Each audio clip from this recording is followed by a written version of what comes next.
infection. So, in fact, we believe these results from animals provide a very strong foundation for moving this 744 long-acting form into efficacy clinical trials in high-risk populations as a PrEP agent.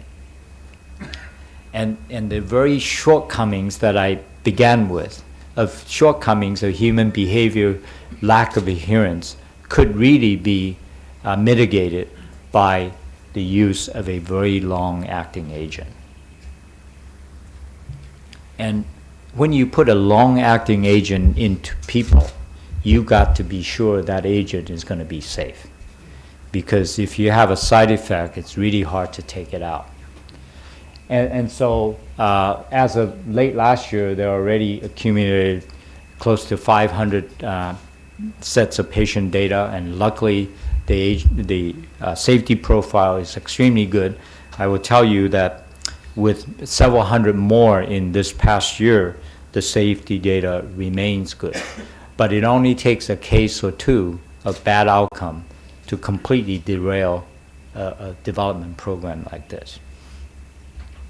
But so far, so good. And then, in fact, my colleague, Marty Markowitz, serves as the principal investigator and is now wrapping up a phase 2 study. So this phase 2 study, like many other phase 2 studies, is principally aimed to acquire more safety data. And so he's doing this in men with some degree of risk. And there's a similar study which has not started yet, largely in Africa, that will look at men and women. Again, to get safety data. But ultimately, what we need to do is to see if it works in human beings. And in particular, in high-risk population of gay men, or for example, in South Africa, among African women, particularly very young women, in fact, teenagers to young women, where the infection rate, could be 10, 11% per year among the population. And I don't know if folks in this audience would know, in gay men population in the US, in Europe, the infection rate is typically down to about 1% per year. It's still too high, but it's 1% per year.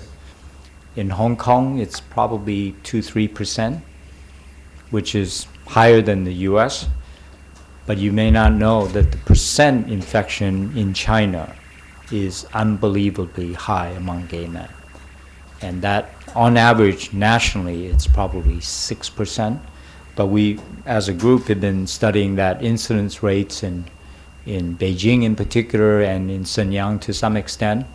And that's 6, 7, 8, 9, 10% per year. And it's frighteningly high. But while it's high, it actually offers an opportunity to prove whether these drugs work or not. Because you go into an area where there's lots of infection, first of all, your study will be shorter, the number of cases you need to enroll will be smaller, the cost will be smaller, and so it would be fertile ground for investigation. And in fact, the company and we are trying to figure out the exact strategy to conduct such a trial. And it would be wonderful to take a sort of a cutting-edge trial and have it done in this part of the world, rather than just here, typically repeating studies that have been done elsewhere.